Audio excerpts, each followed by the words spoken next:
the quadruple jump is quad axel, quad loops, quad flip, quad loop, quad salchow, and quad toe A year before the Olympics, Ilia Malinin has no rivals left. Ilia Malinin never ceases to amaze. He held back his passion for complications the entire season, and then went on to make history at the Grand Prix final. For Ilia Malinin, he keeps teasing us with He declared 7 quadruple jumps in the free program. Not a single one came out clean. After the short program, the American was leading with an impressive margin, almost 12 points ahead of Yuma Kageyama. A confident lead allowed Malinin to experiment. For example, declaring only quadruple jumps in the free program. No one has ever skated such incredible content, not even Malinin himself at his peak. And this season, Ilia has not jumped more than 4 quads in one performance. At the Canadian Grand Prix, he won with 3 quads in the free program. But his last performance was at the end of October, in Canada, so Malinin had a lot of time to strengthen the program. And he went all out. Here is his content in the Grand Prix final: quadruple flip, quadruple axel, quadruple Lutz, quadruple Rittberger, quadruple Lutz cascade via Euler triple salchow, quadruple toe loop cascade, triple toe loop, quadruple salchow cascade, and triple axel. 7 quadruple jumps, triple axel in a sequence with a quad, all cascades in the second half. Only cascades of 2 quadruples are more difficult. During the performance, the judges rated only 2 jumps as minus: the Lutz, from which Malinin fell, and the Rittberger. They gave a small deduction of minus 0.21. The opening flip was not ideal, but even after it, plus 0.21 on the GOE scale lit up. The axel, toe loop, and salchow received large bonuses. After the performance, the scoreboard showed cosmic points: 121.27 for technique. Yes, in the record performance at the 2024 World Championships, Ilia had 137.18, but there were no mistakes there either. It seemed that Malinin would again overtake his rivals by a huge margin. But in the free skate, he did not even win. He took second place, letting Kageyama pass him. The fact is that the judges reviewed all the jumps and saw under-rotations on each one. Therefore, the technical score dropped by 20 points to 100.85. And this is only the second technique of the day. The Japanese Shunsato has 102.89. It is significant that only 2 skaters went into the minus according to GE, Ilia Malinin and Mikhail Shadorov from Kazakhstan. Both decided to take a risk. Shadorov jumped a cascade of a triple axel through an Euler quadruple salchow.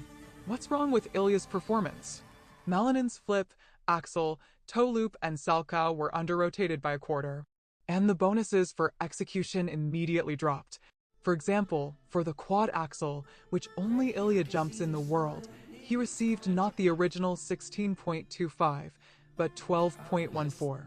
The solo Lutz with a fall, as well as the Rittberger and Lutz in a cascade, were reduced in value.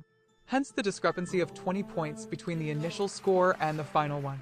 For technique, Malinin received his worst scores of the season. Judging by the reaction after the performance in Grenoble, Ilia was not upset at all. And even the strength that was very little left was enough for a somersault at the end of the program. Probably, this risky content is not just a daring application, but a reserve for the future. And if Ilia conquers such a program, then it will be unrealistic to catch up with him. However, he wins anyway. He won the Grand Prix final. A confident short program saved him from defeat. A year before the Olympics, Ilia Malinin has no rivals left. This is not typical for men's figure skating, which is known for beautiful duels, from Orser versus Boitano to Hanyu versus Chen. There was sparkle between Yagudin and Plashenko, even when both migrated to show business. Their history in sports was so heated.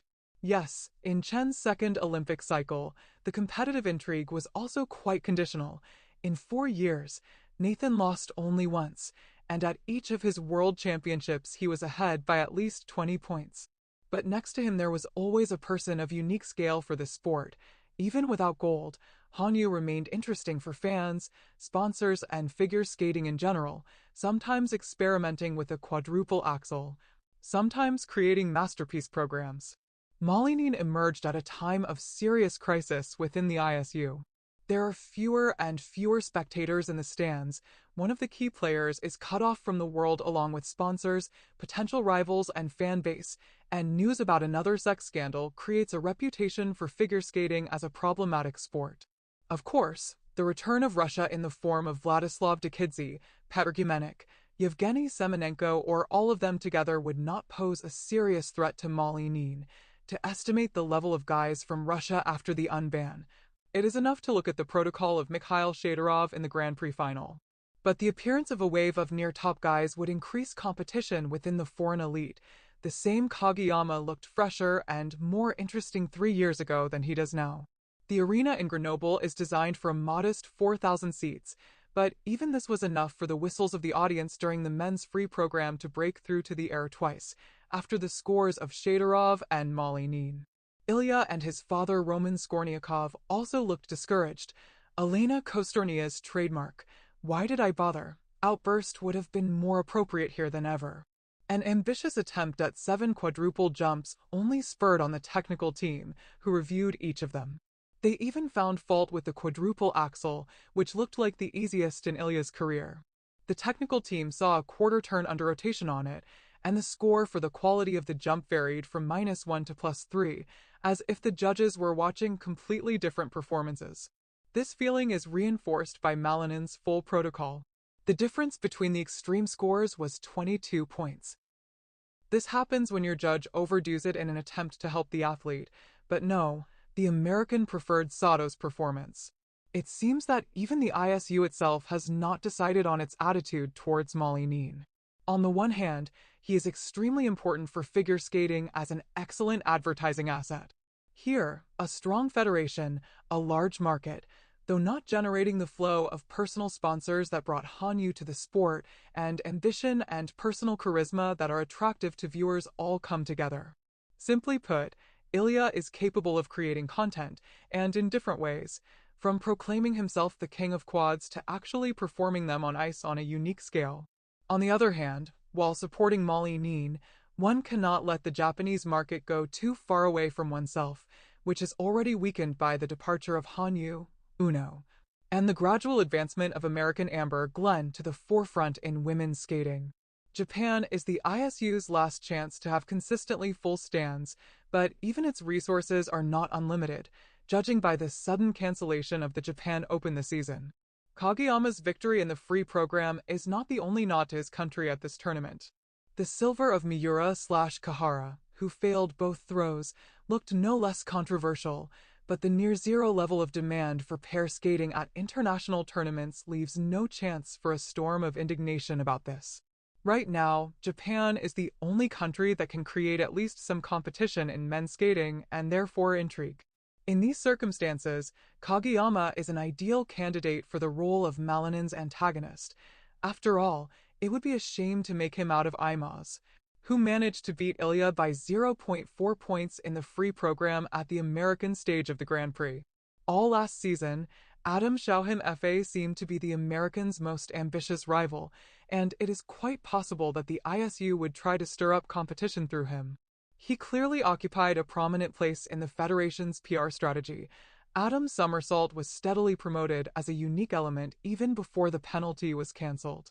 But FA withdrew from this race. An injury, a crumpled preparation for the season, and a chaotic strategy with alternating short programs all got in the way. A paradoxical result of the Grand Prix final. The viewer found himself in a world where Malinin became the standard in components and Kageyama, the owner of the only clean protocol in the free program, became the standard in technique. Ilya's second mark grew all season in terms of its average value. Even before Grenoble, he was second only to Imaz. After a perfect short, Malinin immediately updated his personal best in components. He was only 0.08 short of Kaliada's best score in his international career. Yes, the criteria for the second mark have changed since then, but its limit and the judge's approach have remained the same. Moreover, the German judge was so impressed by Malinin's performance that he gave 10s for 2 of the 3 components, apparently thinking that he could not skate better.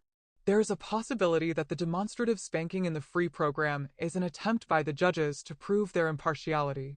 To devalue a unique performance with 7 quads and give an ordinary short component at the level of Hanyu's Odinal is quite in the spirit of the ISU.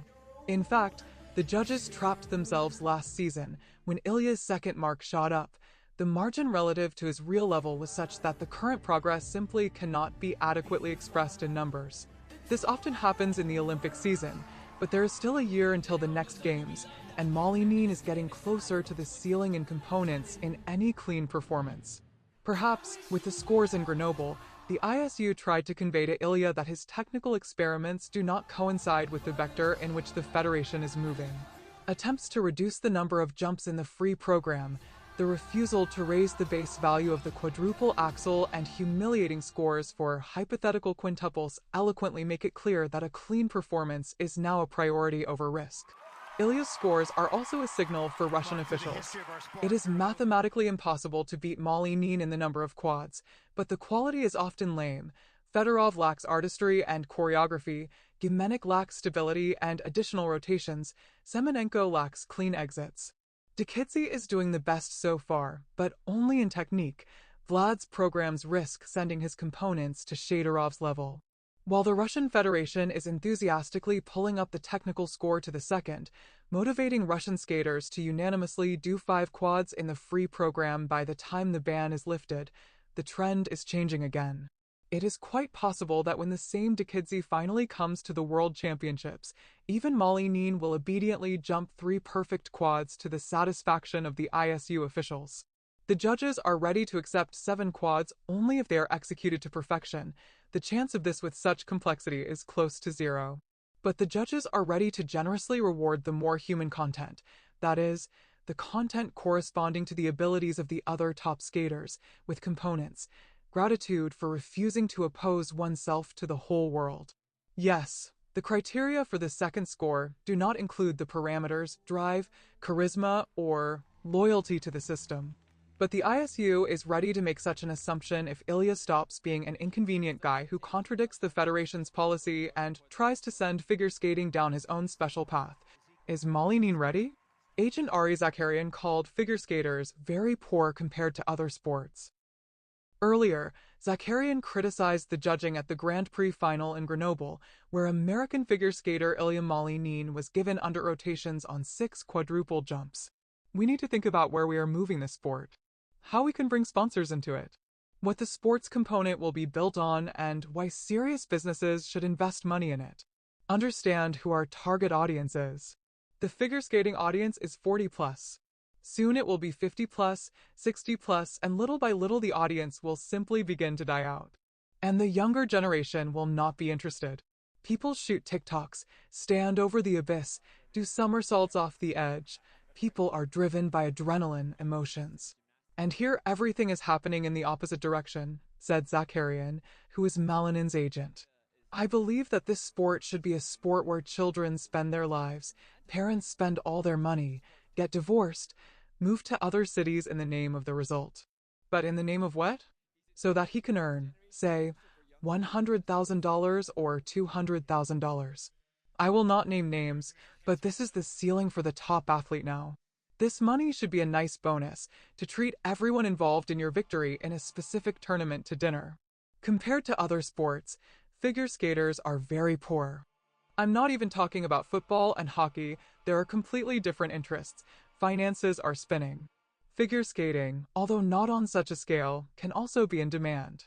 As it was in demand in the 1990s, then the guys earned 7-figure numbers. About 20 athletes per season could earn a 7-figure check and live comfortably. The sport was at its best. To kill this sport like that, to throw it into such an abyss, you still had to try. Sometimes I look at social networks. An 11-year-old kid did this jump, a 12-year-old, another, a 13-year-old, an incredible cascade. People watch, boast, rejoice. But come to your senses. It turns out that no one needs all this. What should they do now? Stop in their technical development at 11 and do ballet around the clock? 1 hour, spins, half an hour, jumps. This is apparently how they want to see figure skating now. My heart aches for future generations, Zakarian noted.